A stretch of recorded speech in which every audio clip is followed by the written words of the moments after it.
Welcome to Inside Personal Growth Podcast. Deep dive with us as we unlock the secrets to personal development, empowering you to thrive. Here, growth isn't just a goal, it's a journey. Tune in, transform, and take your life to the next level by listening to just one of our podcasts. Well, welcome back to Inside Personal Growth. Joining me from actually the Bay Area is Dr. James Doty, and he has a new book out, which we're a little early here, but he's got what I call a proof copy, and it's called Magic Mind. And if you want to hold that up real quick, maybe our listeners here are on Zoom. Actually, Mind Magic. Is that backwards to you when you see it? Nope. Okay. Mind Magic. And if you look it up on Amazon now for all of my listeners, you can pre-order the book. And that would be a good thing to do if you'd like to do that. And I'm going to let you know just a tad bit about Dr. Doty. He is the founder and director of the Center for Compassion and Altruism Research and Education at Stanford, of which His Holiness the Dalai Lama is the founding benefactor. He works with a variety of scientists from a number of disciplines examining the neural bases for compassion and altruism. Through CARE, C-C-A-R-E, Dr. Doty has overseen the development of a variety of techniques, apps, and programs to address issues of stress, anxiety, and burnout through the lens of compassion that are used around the world, and positivity change the lives of hundreds of thousands. And you do have an app out, and I want to let people know that as well. We'll put a link to that app. He's also the adjunct professor of the Department of Neurosurgery at Stanford. He's on many boards of nonprofits, and former chairman of the Dalai Lama Foundation, and the former vice chair of the Charter for Compassion, and the senior editor of the Oxford Handbook of Compassion Science, and the author of the New York Times bestseller, Into the Magic Shop, which is a Sounds True book. And we do a lot of work with Sounds True as authors, and that's now in 40 languages. So, boy, what an introduction. I could go on, but I think we ought to get to the heart of it, which is really about how people can work with the neuroscience of the brain to actually manifest in their life. Now, Dr. Doty, you state that manifestation is about cultivating a fierce belief in the possibility. You then go on to state that as a child, you were acutely aware of the power of negative circumstances to limit a human life. You grew up in poverty with an alcoholic father and a chronically depressed and suicidal mother. Could you tell us a little more about your childhood and how the circumstances helped you to mold the person that you become today, and how dispositional optimism played a role in transforming your life? Well, that was quite a summary. Thank you. I tried to get it all in there because that's what we do here Inside Personal Growth. Yes. Well, as you pointed out, I had a challenging childhood, and like many, actually, people have. I think a lot of people are embarrassed or ashamed to talk about their backgrounds. As you pointed out, my family was on public assistance essentially my entire childhood. My father was an alcoholic. My mother had a stroke when I was a child, and as a result was partially paralyzed, had a seizure disorder, ultimately became quite depressed, and attempted suicide multiple times. We were evicted from a number of residences as a result of inability to pay the rent. And as anyone who has been in that circumstance, that is not the best environment to achieve what would be typically defined as success in our society. And in fact, there's a whole body of literature related to what are called adverse childhood experiences. Yeah. And those who've grown up in poverty or have had experiences with drug and alcohol abuse and parents or mental illness, the likelihood for achieving success ends up being very, very low. What happened to me, though, was at the age of 12, I walked into a magic shop and I met a woman And she was not the owner of the magic shop. She was the Ruth. owner's mother. Yes, Ruth. Ruth. Yes. And, you know, I think all of us have run across people who have this personality style that just is one that embraces you with kindness. And she had this radiant smile. And she knew nothing about the magic in the magic store, which is why I was in there. But she did know about people, and her and I began a conversation. And the important aspect of that was that by the nature of who she was, she created this, what I would call a sense of psychological safety, which allowed me in some ways to be honest about my own background and story. And she asked me some penetrating questions. Long story short, after about 20 or 30 minutes, she said to me, you know, I really like you, and I'm here for another 6 weeks. And if you show up every day, I can teach you something that I think could really help you. And this was before mindfulness was in common use or even talked about at all, before people had used the term neuroplasticity.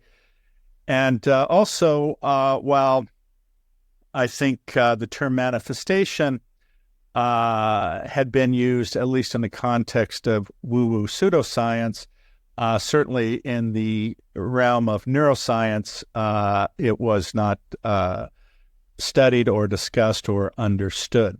And so during the course of the 6 weeks, she taught me a mindfulness practice, or what would now be called a mindfulness practice, and a way to calm my body. Because, you know, when you grow up in these types of environments, it's like, in some ways, it's like a battlefield. There's trauma all around you. There's no predictability. You never know what's going to happen. So you're always on pins and needles waiting for something to happen. And as a result, it's very hard to relax and calm down, which is really required to be present. And if you're not present, then it's really hard to learn or process information appropriately. So she taught me a relaxation technique, or what would now be called a body scan. She taught me a technique to be present. In this case, it was looking at a candle. And then she taught me an understanding that the negative dialogue that I had going in my head was actually not truth. And unfortunately, so often when we say, I'm not good enough, I'm not smart enough, I'm not worthy, I don't deserve, the very nature of saying it then makes that becoming a reality impossible. And so she actually taught me a self-affirmation technique, or a technique for self-compassion. And then from there, she taught me a manifestation technique. Unfortunately, the problem for me at the age of 12 was, one, I had little, if any, self-awareness.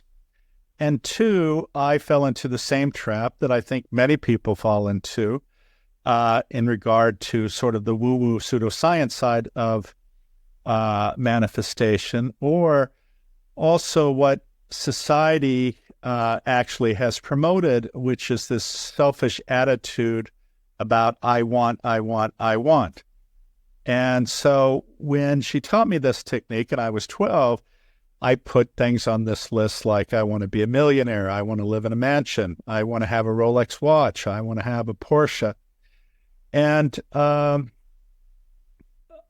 I did get all of those things. The problem was that it was a false narrative. And what I mean by that is, I would climb these mountains and achieve, yet there was nothing there for me. And the problem was that I was seeking happiness through affirmation from others, and it's not possible. Yeah, you are definitely somebody who realizes that happiness is an internal job. I've always said to my listeners, if you're looking for happiness outside of yourself, you're looking in the wrong direction, whether it's material possessions or it's through somebody from the opposite sex or whatever it might be. And you have such an interesting story about a wreckage. You speak about this, and you have a chapter in the book, Out of the Wreckage, and you tell the story about your financial collapse, because you went to this peak and then you went to the bottom of it. And I'd like you to tell the story, if you would. And one of the most important things, or one of the good things about that story, was you found yourself going after this collapse through this cigar box where you found this piece of paper that you'd written these things on that you just talked about. I'm going to have a Rolex watch. I'm going to have the $1 million. And in your case, it was $72 million.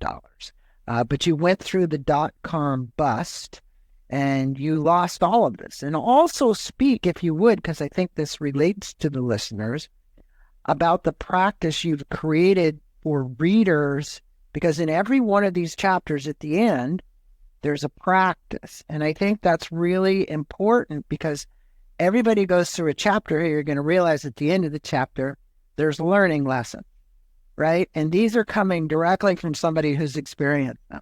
So the question is really speak about out of the wreckage, what you learned, and what these practices could help our listeners do. Sure. As you alluded to, I ended up being at least extraordinarily successful by traditional Western capitalist standards. And what I mean by that is I went to college, I went to medical school, I became a neurosurgeon, I became a successful entrepreneur, CEO of a company that ultimately went public, and accumulated a lot of wealth. And in fact, during that time, which was before the dot-com crash, if you had stock in a publicly traded company, even though you had what are called lockout agreements, you could borrow money against that stock. So I had actually ended up borrowing about $15 million, which allowed me to buy a penthouse in San Francisco, a villa in Florence. I had a Porsche, Ferrari, BMW, Mercedes, Range Rover, all of those things. I was dating very attractive models and those types of folks, and I was flying around in private jets. And it's interesting because all of my friends were saying how great my life was. And to be honest with you, I was never more unhappy than I had ever been in my life. And again, as you were talking about, I was looking outside of myself for people to tell me how great I was, which was going to take care of the insecurity and the shame that I carried around with me. And of course, it did not happen. So here I had this incredible rags to riches story. And then during the dot-com crash, I lost everything. And in fact, I was about $3 million in the hole. And I had made some provisions to donate stock to charity. And what I tell people is when you end up in the position I was in, you have two people who become your best friends. One is your banker. And in this case, because I owed the bank $15 million. And the other was my lawyer, because I had a lot of stuff to take care of. A lot of things happening. The lawyer had to help you out. Yes. But the interesting thing was that I did go through this period of reflection, and the reflection was, what had I missed here? And again, what I missed was that it was all about me. And I want this, I want that, which unfortunately has been a common narrative that's been promoted in our society. The problem is I want results in the opposite of happiness, and it leads to emptiness, and it leads to craving, and it leads to attachment. And after this period of reflection, I realized this. And in fact, I had an opportunity not to live up to these charitable commitments I had made, because the only asset I had was stock in a company that hadn't gone public. And the lawyers indicated that the paperwork had actually not been filed, and I did not have to make that donation. But after this period of reflection, I went ahead and did. And ultimately, that stock became worth about $30 million when the company went public. And it actually funded research. It set up programs for the poor all over the world, health clinics. It allowed me to endow some chairs at one at my medical school, one at Stanford. It allowed me to set up a program for teenagers who are affected by AIDS, HIV, as well as programs for the disabled. So I was able to do extraordinarily wonderful things with that. But it also put me on a different path because while I was obviously a doctor and most doctors help people, my motivation, though, was out of ego. And when I switched how I looked at the world to one of which I will be most happy by being of service, then that changed everything for me. And ultimately, it allowed me to create this center at Stanford, at which you pointed out, studies the neuroscience of compassion and the value proposition of compassion. But it also had other profound effects. As you mentioned, the center founding benefactor was the Dalai Lama, which then led me to develop relationships with many of the world's leading spiritual and religious leaders, to the point where not only was I a friend, but in many cases an advisor or confidant. And that was profound because what you end up realizing is that these types of individuals, these elevated spiritual beings, live above the dogma of their faith tradition. Because what they look through the lens of is this person kind? Is this person compassionate? Do they care? Are they non-judgmental? Do they love? And this is really the core of our existence. And yeah, it actually, if you don't mind me saying, I can see where you made a big shift from being ego-driven to being kind and compassionate. And I think that, I had some similar experiences, not near to the magnitude, but when I founded Compassionate Communications, it was about giving back initially the way the charter was to people who were dealing with life-threatening illnesses. My son had leukemia. So that actually kind of pushed the endeavor to move forward. And I have to admit, I was very ego-driven initially too in a financial services business. And I went through bankruptcy. And as a result of that, then started looking just like you. There's quite a path here of similarities, maybe not to the same magnitude, but it really is interesting how you rejigger looking at life when these kind of incidences occur. And that brings me to what people probably want to read your book for, which is manifestation. Now, you have a chart in the book that really tells a story about how we manifest. And I wanted you to speak about the fight, flight, and freeze versus the rest and digest and the physiology. Can you also speak about the practice that we could utilize, meaning my listeners, to make the crucial switch from this fight, flight, or freeze response to this rest and digest response, which is really what you and I went through. We were always on. I was having anxiety attacks on a daily basis, striving to keep up with what I thought was the Joneses model and really realizing that was something that I made up, incredibly depressed and not feeling good about myself. Yet I thought that's what the world wanted of me, right?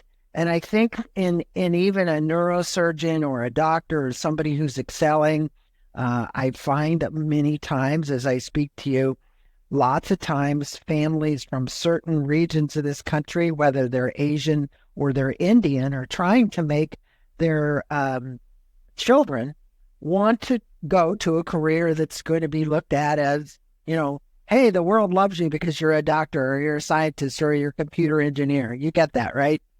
So, sure. Yeah. So I'd love for you to speak about this because at the heart of this book is really all these exercises people can do at the back of the book after they read the chapter and get these great stories, but really how they can actually use this book to transform what's going inside their brain, okay?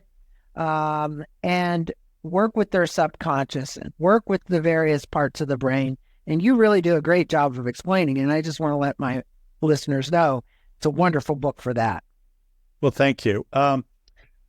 First to comment on what you said about a number of situations where family members or a cultural tradition, such as in India or Asia, in regard to education, is sort of promoted, oftentimes extraordinarily aggressively, to children. And the sad part is that this narrative that you have to do this, you have to be the best, does several bad things. One is everything turns into a competition. It's a zero-sum game. I have to win, somebody has to lose. Plus, it puts an extraordinary amount of pressure on an individual who, during the formative years, should not have anything like that type of pressure. Now, don't get me wrong, there's nothing wrong with sort of a competitive nature and attempt to achieve, but it has to be modulated in the context of the real world and how your actions affect others. And don't get me wrong, I am at Stanford, and obviously I run across a large number of people from similar types of backgrounds. Yeah. In addition to the cultural aspects, you also see this type of behavior commonly among parents of high achievers, individuals who went to Harvard or Stanford, where again, there is this almost forced tradition that they have to excel, otherwise, quote unquote, they're a loser. And the horribly sad thing is, as an example, my son, who is my youngest, who's a freshman in high school, at a very competitive, or probably the most competitive school in this area, in terms of private or public schools, there's just an Asian child who committed suicide. And the horrible thing is, this was an event that has occurred multiple times where there's a train track by the school and the kids walk in front of the train and kill themselves. And, the sad thing is, in almost every instance, is because the child has translated their value to their parents into a grade point average. The parents are not proud of them for being an honest, kind, thoughtful human being. The only thing that these children have processed, because of the pressure their parents have put them on, is that their only value is if they're a straight A student. And unfortunately, not everyone is a straight A student. And as you know from my background, I certainly was never a straight A student in any way, shape, or form. And the point is, though, you don't need to be a straight A student. Actually, what you need to be is a kind, thoughtful, caring human being. Right. It doesn't matter what your grade point average is or what you achieve. In fact, as a physician, I would see a lot of people from Google and Facebook as a spine surgeon, actually, which was one of the things I have done as a physician, who had back pain or neck pain or whatever. But I cannot tell you the number of stories of these individuals who basically expressed their unhappiness that they were either forced to be a physician or forced to be a doctor, and that's not what they wanted to do. But they were repeatedly told that, if you don't do this, we're going to disown you, which is also a very horrible thing. Yeah, it's the whole challenge with that is you're asking somebody to live a life that is not from a soul-based. It's from with the egos of others wanting you to do something else. And I think when we get to our soul, our true soul calling, and we really figure it out, sometimes it takes many of us many years. We literally realize that it's almost like an awakening, that it's such a relief to let go of all of this burden of what the world was. And you mentioned this, and this is one of my questions, that much of the time we go through life feeling things are happening to us, not motivated by us, and certainly not occurring for us. You then stated that this feeling of being a passive participant this is an experience like being the passenger in a car that someone else is driving. This is what we've been talking about here. Either which non-intended destination or toward a place that will inevitably cause us pain. Can you speak with us about what you referred to as incentive salience and how this creates a pattern of activation in the brain, and also speak with us about building this inner power practice? Well, I haven't answered your first question, which related to the flight or fight or freeze response. Okay, that's okay. I think people realized that all they got to do is buy this book. I'm just going to tell everybody, just go get the book. And if you don't want to buy the book, go to Sounds True.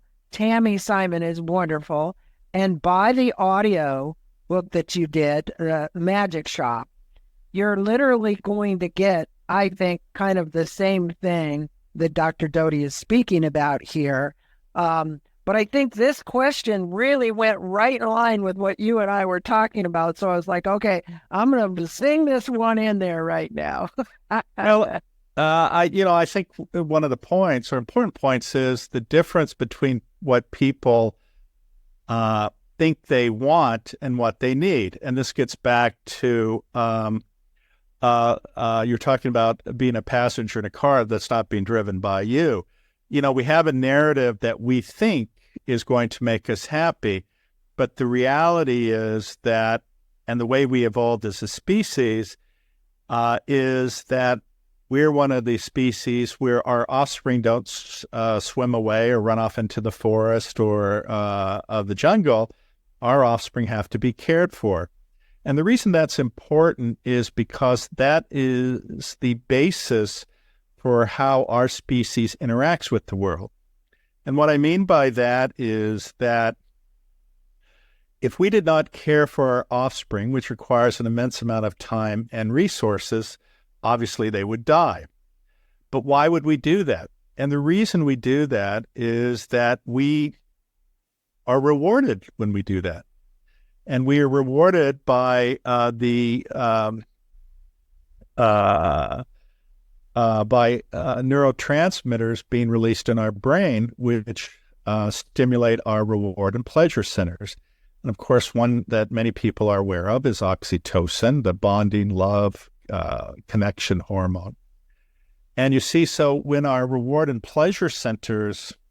What about serotonin? What about serotonin? Well, you were just speaking about this young Asian person that ran in front of the train. And it's interesting. You're bringing up a point for me. I just want to make a point to my listeners here for a second. Sorry for interrupting. That's it. But one of my best friend's daughter hung herself in the garage. And when they came home, they opened it up and she was only 14 years old. And they had no anything about what she was going to do. They didn't really push her, but they took a test of her serotonin level. And they were so low that I just wonder, this is bringing this up because this happened years ago. But at the same time, those serotonin levels were so low that some of the doctors, I don't know if it was the people that did the autopsy on her, but the reality was it was exceptionally low. Well, this is why oftentimes people who are depressed are given SSRIs, right? Because this actually elevates the serotonin levels. And serotonin, of course, is associated with many mood disorders. And you basically have 4 of these neurotransmitters, which are prominent in the context of our sense of happiness, connection. And those are oxytocin, serotonin, dopamine, and endorphins. But getting back to what I was saying is that as a result of not knowing what we need, many people go off and become very, very unhappy because they find the ultimate truth, which was what we said earlier, was seeking outward affirmation doesn't work. And it's an interesting paradox because on the one hand, you have to look inward to essentially allow yourself to be happy and understand that happiness is your choice. It doesn't come from outside yourself. It doesn't come from an event. It comes from how you see yourself in the world. And what I mean by that is that this is where the paradox is, right? On the one hand, you're looking inward, but it matters because when you look outward and you realize that people are suffering, and as a human being, based on our evolution, which I was saying earlier, when you care for others, when you go out of your way to benefit others, when you look at the world through the lens of how can I be of service, that changes your physiology. And it switches you from what we had mentioned earlier, which I hadn't answered, which was from this perception of the world as being fear-based, where you shut down and you don't connect, to a recognition that the world is a wonderful place, and through your own change in mental attitude, you can change the narrative where you benefit from engagement of our parasympathetic nervous system, or this rest and digest system. And you look through the lens of gratitude, you look through the lens of generosity, you look through the lens of how can I be of service? Mm-hmm. When you do that, your physiology changes. You go from this fear-based mode, and where you look through the lens of scarcity, to one of generosity, thoughtfulness, kindness, which affects your peripheral physiology in terms of positive effect on your cardiac function, your blood pressure, boosting your immune system, decreasing stress hormone levels, decreasing the production of inflammatory proteins. And this is the gift of looking through the lens of being of service to others, because that's how we should be. Now, getting back to your other question about these cognitive brain networks, they're basically four. One is the salience network, and a component of that is what we call the attention network. One is the central executive control network, and the other is the default mode network. Now, there's a lot of anatomy and physiology, but in summary, as a species, and we are essentially a species in some ways because we have these organ systems that take in an immense amount of data and up to 10 million bits of information a second. And what happens is most of that information is not at a conscious level, but it's part of how we regulate our body systems, our homeostasis. But the reality is that we can actually embed our intention, because we process on a conscious level about 50 to 100 bits of information a second, which is a small amount of the total information that comes in.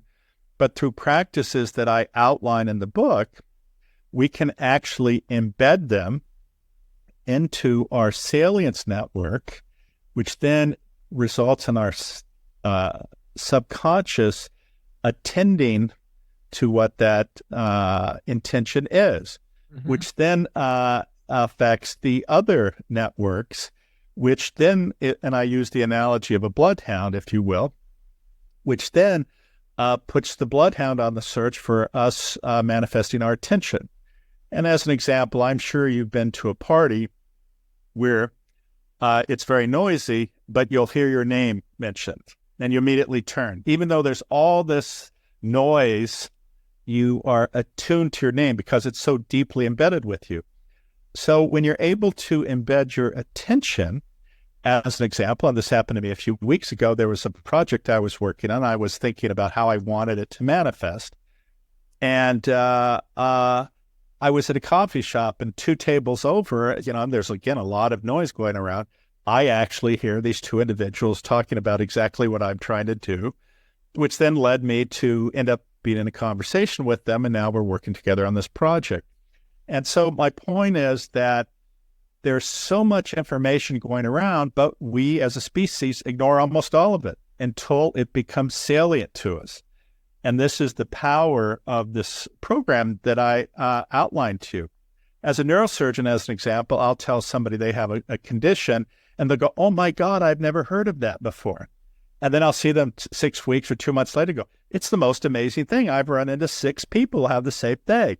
And again, this is the nature, because, again, fear in some ways can embed into your subconscious as well, both for negative and for good aspects. But it just shows you that you have to stop and attend, and it gets embedded. And it's a very, very powerful tool. It is. And I think for my listeners, I'm going to say this again, this book is a game changer. If you pick it up and read it, do the practices. The key is you got to do the work. And anything, you got to do the work. And as you were talking about that, us recognizing, say, it's like when you buy a car and then you see 80 of those same cars, right? Because it's now recognized that, oh, there's one of those Teslas or whatever. But the thing I was going to say is that as caregivers and as physicians, how we actually speak to the patients about a condition really actually seeds whether or not somebody could succeed from overcoming that condition. I had Dr. Steve Berman on here, was a emergency room physician for 24 years at Scripps, became a hypnotherapist with the subconscious, and was talking about, he's now working with Andrew Weil, and they're coming up with another program. But the key to that was this. He really brought up with, how does your doctor talk to you about what it is that you have? Do you have a 90% chance of overcoming it, or do I just talk about the bad part, which is the 10? Or do I say, oh, but really, 98% of the people overcome that particular kind of cancer, right? So now you're going to look more hopeful instead of more depressed. And I think that's an important point. I only brought it up because I think it's how you seed this brain is how we actually manifest what comes out on the other side. You can comment or not. What do you think? No, I think you're absolutely correct. I've experienced this many, many times. And let me just also mention a few other aspects. If you look at how hypnosis works, and in many ways it activates many of these systems to embed things, and also the placebo effect, which even though you're told that you're receiving a placebo, for a number of people, it still has the exact same effect as the drug itself. And it shows you how belief can have a profound effect on a variety of things. And now I do want to caution that if you have cancer or you have some, really profound medical illness, my suggestion is follow good medical advice and use the power, if you want to call it, positive thinking or embedding your intention. Yeah. Because, unfortunately, there's a subset of people who think, well, I'll just think it through and it'll all work out. And unfortunately, manifestation doesn't work that way. As an example, let's say I said, well, I want to be the first person on Mars. Well, you're so outside the limits of what's possible that it's ridiculous, and that is not going to happen. So your desires have to be constrained in some ways, but that's not to say that there are many, many things that seemingly are impossible that you can accomplish. Now, you did mention something I think that's important.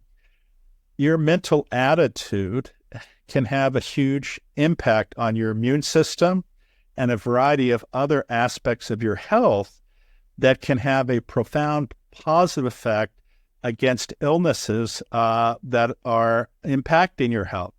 So I think having that component is very, very critical. Mm-hmm. I will also tell you that there is an immense amount of data that demonstrate, as an example, a physician, if one, he doesn't use his goddamn computer while he's talking to a patient, or he's not even looking at the patient.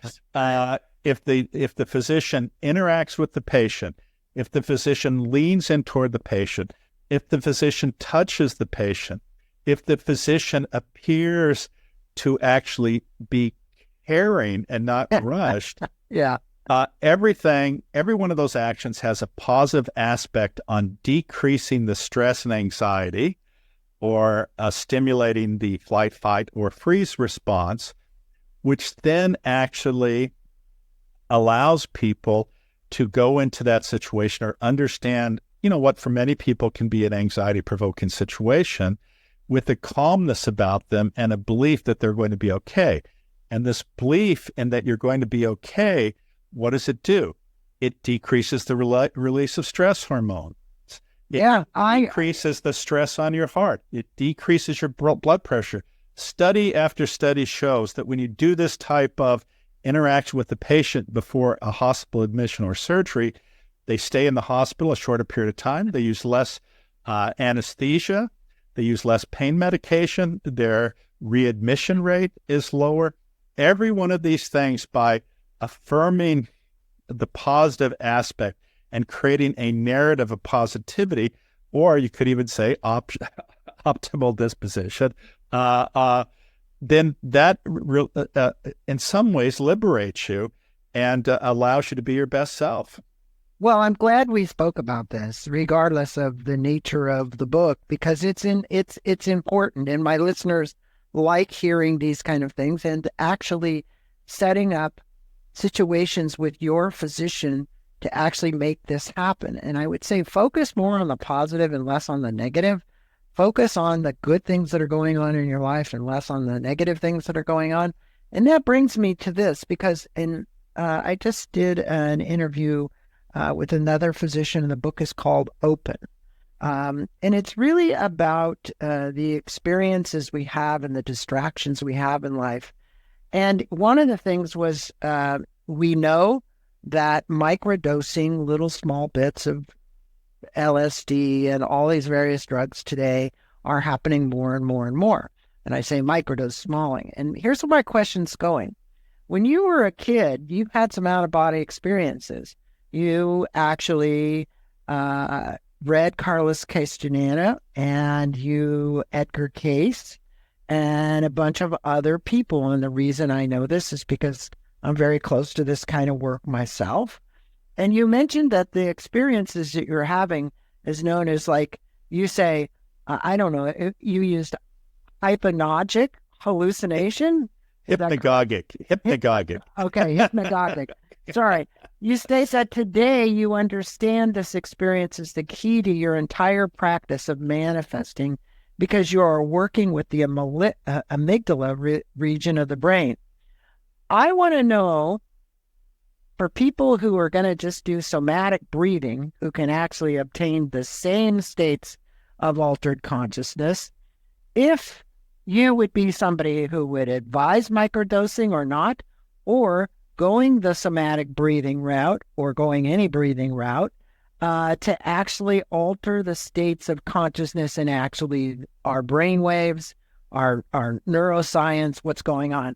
This is a fair question, isn't it? No, of course. But I think in many ways it all relates. As an example, there are many roads to get to Rome, if you will. And what I mean by that is that, as an example for myself, I can pretty much get to be anywhere I need to be through a mental or meditation type of practice. It doesn't necessarily have to be a quote-unquote mindfulness practice, but a deep meditation practice can take you anywhere you need to go, anywhere you choose to go.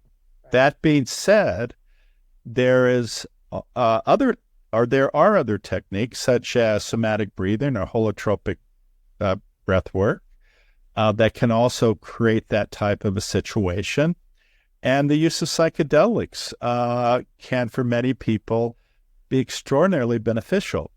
The thing is, you have to get out of your ego, and you have to, if you want to call it, get into a flow state, or one of these states where you have focused attention and are not distracted by many of the things that distract all of us, then you can get there. But if you have this constant chattering and stuff going on in your head, it will, I think, limit that. And some people use the term dissolution of the ego. But whatever terminology you want to use, many of these techniques and many of these agents can be profoundly, profoundly beneficial to people who are suffering. Because one of the causes of suffering for so many is childhood trauma. And of course, I'm sure you know Gabor Mate and a variety of other individuals who talk about how these types of traumas in the past are baggage that we carry with us that dictate so many of our actions. But if you don't have an awareness of this, you can't change because you don't know what it is that's the driver. And many people, as we were talking about earlier, being driven in a car, but they don't know who the driver is. And when in fact they're the driver, they just don't know it. So one of the aspects that's important and that many of these different types of techniques can do is, one, allow you to deal with your shadow, that part of you that you hate about yourself that fails and makes you feel as though you're not worthy. And the problem is so many people try to push it away Uh-huh. and act like it's not part of them. But the reality is you have to accept it, that in fact it is an inherent part of you. And the more you push it away, the more likely it is it's going to present itself in a very destructive fashion. Versus if you accept yourself and understand that even with all of that, you deserve love, you deserve kindness, you deserve to be accepted. That is a huge, huge thing to be able to do. This theme is definitely a theme that carries in a lot of my podcasts. Dr. Brian Ullman right now, who I am helping him develop an app for ACE, Adverse Childhood Experiences, and he's using the ACE tool because he and one other doctor were the ones that actually developed it at Kaiser. So the interesting thing is those adverse childhood experiences that people are unaware of, what Kaiser finally found out, especially for overweight people, so I'll bring that up, was that this was helping them with the actual costs of caring for people. So they really started pushing the ACE protocol, and they've done 149,000 or 159,000 tests on this ACE program. So a lot of my listeners already know that. I've had Brian on several times, but I do want you to see that what Dr. Doty is talking about, the correlation, is really something that is inside your subconscious mind. Until you actually activate it, see it, and choose to do something about it, you're really going to be living with it, and you're not even going to realize what's happening. So let me give you this, because I'd like to give you an opportunity to comment on this. We'll sum up the interview. The book's filled with great stories, tons of great stories, folks, and practices that inform us about the neuroscience of manifesting. Questions at the end of the chapters, ways to get in and practice. And obviously there are things that you can do, like he was just saying. You can do deep meditation, you can do somatic breathing, you can be mindful, you can do all of these things to try and access this and change. But if you were to leave the listeners with 3 main points or ideas that they could start using immediately, what would you advise them to start doing to manifesting I'm going to just call it a better life? Sure. Well, I think one of the most important things is not to be fixated on the narrative in your head that your life was horrible. And I know that may sound trivial, but that's very, very important. As an example, as a neurosurgeon, obviously I see people who've had horrible events happen to them. But imagine you have somebody who's fallen off a roof and is paraplegic, and they're crying and telling you how horrible their future life is going to be. And then you take them into the intensive care unit and see somebody with a broken neck who cannot move their arms and legs and who's on a ventilator. The contrast there is dramatic, where you can sit there and say, oh my God, I'm lucky. And so in many ways, part of this has to change how you see the world, from one of every event is negative towards you to actually the reality that in almost every situation, there are things that you can be thankful for. And I know that may seem strange for many people, but it's actually true. So I think one is changing how you see the world and look through the lens of how other people are suffering. And sometimes you don't even recognize everybody's carrying a burden. 2, I think that we need to have emotion regulation. And what I mean by that is many of us are very reactive. Many of us are judgmental.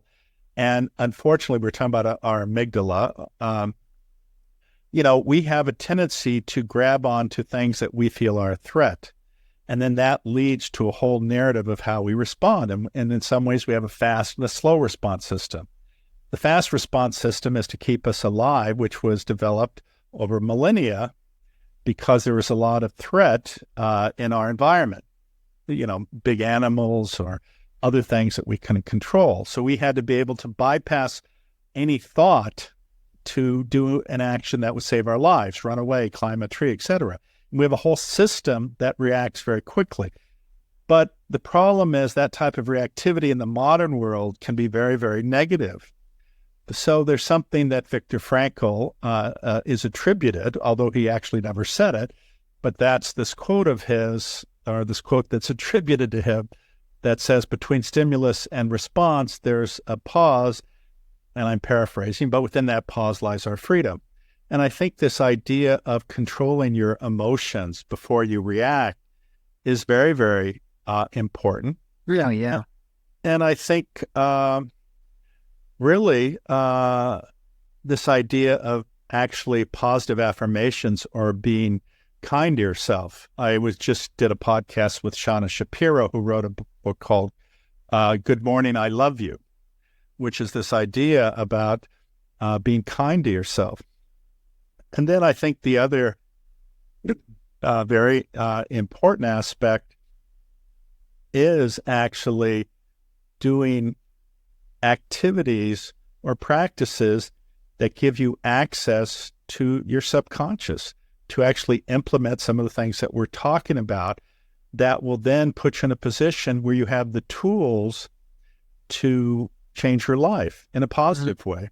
Mm-hmm. But I have to caution that, one, actions that are only self-centered, the likelihood of those manifesting are much less than those unless they're focused on others.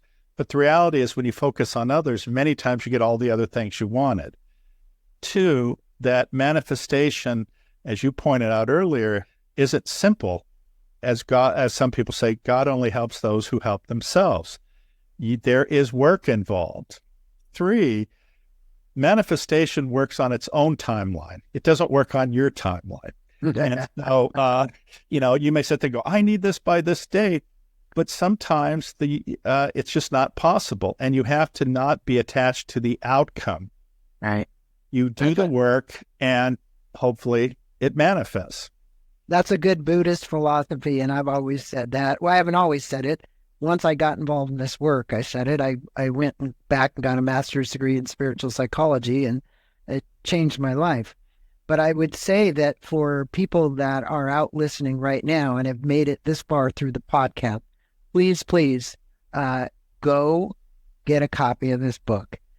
This is one of those books. It's called Magic Mind, the Mind Magic. I apologize again. I screwed up. Mind Magic, the Neuroscience of Manifestation and How to Change Everything, Dr. James Doty. We're going to put a link up to it basically his website. Now, is there a website for the book? I didn't notice there was yet. No, there's not. Okay. There will be soon. But if you go to the website for my first book, which is intothemagicshop.com, right. Actually, the new book is there, and also you can order from that. But there should be a website up in a couple weeks. And to be honest with you, I haven't picked out what the name is because Mind Magic is already taken. Maybe I'll have to change it to the opposite, like you said. Magic. I've only said it twice now, so maybe that's what it is, Mind Magic or Magic Mind. But it is Mind Magic, folks, and do look for that. We're going to put a link to Amazon because you can pre-order the book. The book comes out May 8th. May 7th. May 7th. Yeah, close enough. If people rush to it to get it on the 7th grade, if not, go and get it on the 8th. But the point is, for all my listeners, truly, it's been an honor and a pleasure having you on the show. You certainly have a wealth of knowledge and wisdom. I just did a podcast here with Chip Connolly, and I think what I say about you is you're the what does he call himself, the wisdom guy, right? That's the place to be. But thank you for being on the show, for taking this time, for letting my listeners know about your story a little bit, but also as much about the neuroscience of this and how they can actually alter it themselves without doing anything drastically in their life. They just need to wake up, pay attention to what they're telling themselves, and actually follow a new path of intentions. And don't be in a rush. Actually slow down a bit and let life manifest as it will, because it's a beautiful journey. Namaste to you. Thank you for your time of being on the show. Well, Greg, thank you so much for having me. I appreciate it. And for the audience, please never underestimate the power that you have within yourself to not only change yourself, but to change the world and others around you. So thank you. Well said. Thank you for listening to this podcast on Inside Personal Growth. We appreciate your support. And for more information about new podcasts, please go to insidepersonalgrowth.com or any of your favorite channels to listen to our podcast. Thanks again, and have a wonderful day.